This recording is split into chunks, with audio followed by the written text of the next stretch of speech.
अस्सलाम वालेकुम।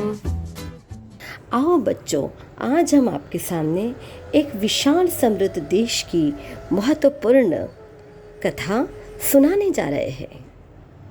इस देश की विविधताओं से विभूषित परंपराओं के कारण जग में प्रसिद्ध है।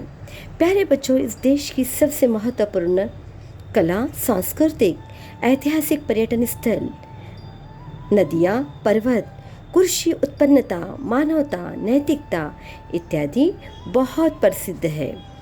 इसी कारण इस विशाल देश पर प्राचीन काल से लेकर तो ब्रिटिश काल तक कई विदेशी राजा आए और देश पर अपना कार्यकाल किया।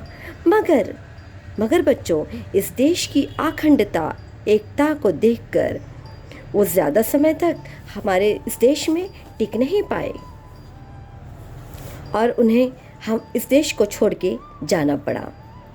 इस देश की राष्ट्रीय भाषा हिंदी है। अब तो आप जान गए होंगे कि वो देश कौन सा है। जी हाँ, वो देश हमारा देश भारत है। तो आओ बच्चों, आज हम भारत इस कविता का अध्ययन करेंगे।